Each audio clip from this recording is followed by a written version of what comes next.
अनीश रोज की तरह कब्रिस्तान में सफाई का काम कर रहा था, लेकिन एक आवाज से वो रुक गया। ये आवाज आ तो बहुत धीमी रही थी, पर थी बहुत पास से। अनीश ने अपना झाड़ू रोका तो फोन की आवाज भी रुक गई। उसने पॉकेट से अपना फोन निकाल के देखा, उस पर कोई कॉल या मैसेज नहीं था। आसपास देखा तो पूरे कब्रिस्तान में कोई और नहीं था जिसका फोन बज सके। उसने इन चीजों को ज्यादा तवज्जो ना देते हुए अपना काम फिर से शुरू किया तो फोन फिर से दोबारा बजना शुरू हुआ। अनीश फिर रुका। उसने चारों तरफ देखा और अब जोर से चीखा, कौन है? क्या चाहिए? क्यों रोज रोज मुझे इस तरह से परेशान करते हो? अनीश ने अपनी बात खत्म भी नहीं की थी कि पीछे से उसके कंधे पर किसी ने हाथ रखा। चौंक कर अनीश पलटा तो देखा पढ़ा लिखा अच्छे कपड़ों में चश्मा पहने एक आदमी खड़ा है। अनीश ने उसको ऊपर से नीचे तक देखा और उसे लगा कि शायद यही था जिसका फोन बज रहा था। अनीश ने उस पर चिल्लाते हुए कहा, भाई साहब, ये कब्रिस्तान है, गार्डन नहीं जहां आप घूम रहे हैं। क्या हो गया आपको? यहां पर यहां क्यों घूम रहे हैं आप? उस आदमी ने बिना कुछ बोले अपने फोन से दोबारा एक नंबर डायल किया।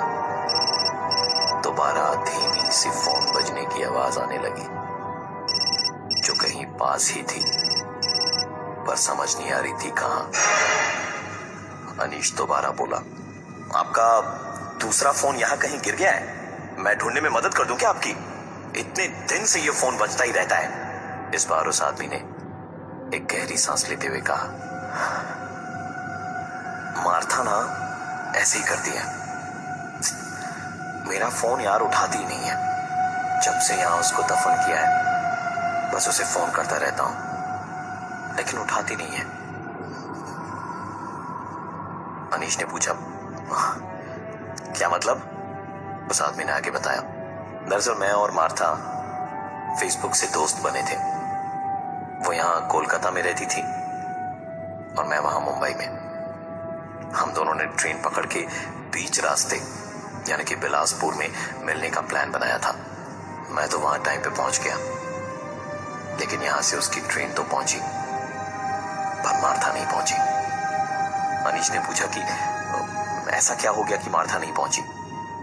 उस आदमी ने इस सवाल का जवाब दिया, ट्रेन में सफर करते वक्त बीच रास्ते में ही मार्था के साथ कुछ ऐसा हुआ कि मार्था कभी बिलासपुर नहीं पहुंची। उन दरिंदों ने उसे कहीं का नहीं छोड़ा था। दोनों की पूरी जिंदगी उस एक रात में बदल गई। मैं स्टेशन पर खड़ा बस उसे फोन मिलाता रहा, पर मार्था ने मेरा फोन नहीं उठाया। मार्था ने मेरा फोन कभी नहीं उठाया। जब वो बिलासपुर नहीं पहुंची तो उसकी तलाश में मैं कोलकाता आया। एड़ी चोटी का जोर लगा के मार्था को मैंने हर जगह ढूंढा। पूरे 3 हफ्ते ढूंढने के बाद मार्था मुझे एक मेंटल असाइलम में मिली। वहां जाके जब मैंने अपनी आंखों से मार्था को देखा तो उसे बुलाकर सिर्फ उसके सामने मैंने अपनी ट्रेन की टिकट रख दी। मार्था ने कुछ देर उस टिकट को देखा और उसके बाद उसकी आंखों से पानी छलक गया। मुझे देखकर भागती हुई वो अंदर चली गई। मैंने यानी कि विंसेंट ने उसके पीछे से उसे पुकारता रहा। मैं दरवाजे तक भी भागा, लेकिन अंदर जाने की परमिशन तो आसान नहीं थी। मैंने मार्था को दोबारा बुलवाया, मेंटल असाइलम वालों से बात की, उन्हें अपने बारे में बता के मार्था के साथ बैठा और साफ साफ उससे कहा, तुम क्यों ऐसे भाग रही हो? जो भी हुआ उसमें तुम्हारी कोई गलती नहीं थी। तुम भी अकेली हो, मेरा भी इस दुनिया में कोई नहीं है। मैं पेशे से साइकियाट्रिस्ट हूं। इतना तो जानता हूं कि तुम पागल नहीं हो। अब रोना धोना छोड़ो और जो कुछ भी हुआ उसे पीछे छोड़कर मेरे साथ चलो। मैंने सारी फॉर्मेलिटीज पूरी की और उसे उस मेंटल असाइलम से बाहर निकाला। जिन दरिंदों ने मेरी मार्था को इस हाल में पहुंचाया था, मैंने उनके खिलाफ उसके साथ मिलकर केस किया। मार्था की देखभाल की और केस की सुनवाई के बाद मार्था को लेकर मुंबई शिफ्ट होने की पूरी तैयारी भी कर ली थी। जजमेंट के ठीक 3 दिन पहले मुझे बहुत ही अर्जेंट काम से मुंबई जाना पड़ गया। मैं जाना नहीं चाहता था, पर काम बहुत जरूरी था। मेरे मुंबई और उधर कोर्ट में जजमेंट आने के बाद मार्था पूरी तरह से टूट गई थी। मैंने उससे कहा कि तुम नेक्स्ट फ्लाइट पकड़ो और यहां आ जाओ। मैं वापस वहां जाकर सारा लगेज वगैरह ले आऊंगा नेक्स्ट वीक। बहुत बड़ी जंग हार चुके थे हम और इंसाफ भी नहीं मिला था। इन सब के बावजूद एक नई जिंदगी के बारे में सोच के खुश थी मार्था। भले ही कुछ और ना सही, लेकिन मेरे साथ अपनी जिंदगी का सोच के ही बहुत खुश थी। मुझसे बात करते करते वो इधर आ ही रही थी कि मैंने जो सुना वो रोज मेरे सपने में आता है और मुझे सोने नहीं देता। हेलो, हाँ विंसेंट, हाँ मैं आ रही हूँ, वेट फॉर मी। हाँ, आई लव यू। मैं मुंबई से वापस कोलकाता आया और मार्था को यहीं दफनाया जहां से तुम्हें फोन के बजने की आवाज आ रही थी। मैंने मार्था को उसकी सारी चीजों के साथ यहीं दफनाया था। देखो ना, मैं कब से उसे फोन किए जा रहा हूं, लेकिन वो उठा ही नहीं रही है। कभी कभी वो फोन उठाती है तो मैं उसे अपने पूरे दिन की बातें बताता हूं। अनीश इतनी देर तो नहीं, पर ये सुनने के बाद पूरी तरह से चिढ़ गया था और गुस्से में बोला, हाँ साहब, अरे सही कह रहे हैं आप। मैं अब समझा कि मेरी नींद क्यों खराब हो रखी है। मैं भी तो यही पड़ोस वाली कब्र में रहता हूं। सारे वक्त ये फोन बजते रहता है और मैं सो नहीं पाता हूं। अपनी मैडम से कहिए, मार्था मैडम से, कि फोन ना जरा साइलेंट मोड में रखा करे। आप पागलों के डॉक्टर नहीं, खुद पागल हैं। मर गई आपकी मार्था।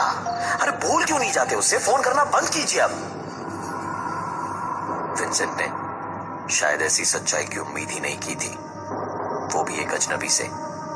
अनीश की बात खत्म होने से पहले ही विंसेंट ने उस पर हाथ छोड़ दिया और बुरी तरह उसे मारने पीटने लगा। और इसी मारपीट के बीच में उसका फोन बजा तो खुशी खुशी अपना फोन अनीश को दिखाते हुए बोला, ये देख देख देख, मार्था का फोन आ रहा है। 1 मिनट। हाँ मार्था, हाँ मार्था, मैं बोल रहा हूं। अरे पता है मार्था, एक पागल अभी मिला यहीं तुम्हारी कब्र के पास में। कहता है कि तुम्हारी कब्र के बगल में ही लेटता है वो, और उसने कहा कि तुम मर गई हो। पागल कहीं का। इतना कहते कहते हंसते हुए उसने अनीश से कहा, देख मेरी मार्था का फोन है, ले खुद सुन के देख ली। बात कर बात कर ना।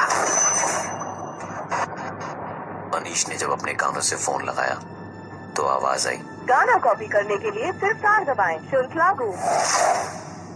ये सुनकर अनीश ने कहा, तुम पागल हो, पता कोई मार्था वार्था का फोन नहीं है। विंसेंट इस बार हंसते हुए बोला, हाँ तुम्हें तो कुछ और ही सुनाई दिया होगा, है ना? क्योंकि मार्था को सिर्फ मैं सुन सकता हूं, कोई और नहीं। अनीश ने उससे साफ साफ कहा, भाई ऐसा है कि रात बहुत हो गई है और तुम्हारी बकवास भी। चुपचाप यहां से निकल जाओ। मैं कोई कब्र उम्र में लेटा हुआ इंसान नहीं हूं, मैं इस कब्रिस्तान का चौकीदार हूं। तुम निकलो तो ताला लगाओ गेट पे। वैसे भी अभी एक फ्यूनरल के लिए लोग आएंगे तो सबकी एंट्री करनी होगी रजिस्टर में। फालतू की कहानियों के लिए मेरे पास में बिल्कुल टाइम नहीं है। चलो भागो यहां से। विंसेंट ने अनीश की बात सुन के मुस्कुराते हुए कहा, वो देखो जिस फ्यूनरल की तुम बात कर रहे थे वो आ गई है। तुम यहाँ के चौकीदार हो ना, बस मेरा एक काम कर देना, मार्था को जरूर बता देना कि मैंने, यानी कि विंसेंट ने उन दोनों आदमियों को मार दिया है और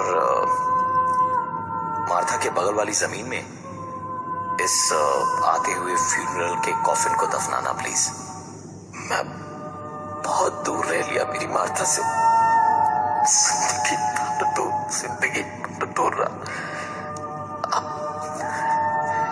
अब सुकून से उसके पास लेट कर सोना चाहता हूं मैं। अब जाके मार्था फोन नहीं उठाती तो क्या हुआ, अब मैं उससे बात कर पाऊंगा क्योंकि अब मैं उसके साथ हूं। अनीश ने गेट की तरफ देखा और फिर पलटकर विंसेंट को। अब तक जो विंसेंट अपनी कहानी उसे बता रहा था वो विंसेंट वहां दूर दूर तक मौजूद नहीं था। जो फ्यूनरल आया वो विंसेंट का ही था। अनीश की समझ से सब कुछ परे था क्योंकि इस तरह की सुपरनैचुरल चीज उसने आज से पहले इस कब्रिस्तान में कभी भी महसूस नहीं की थी।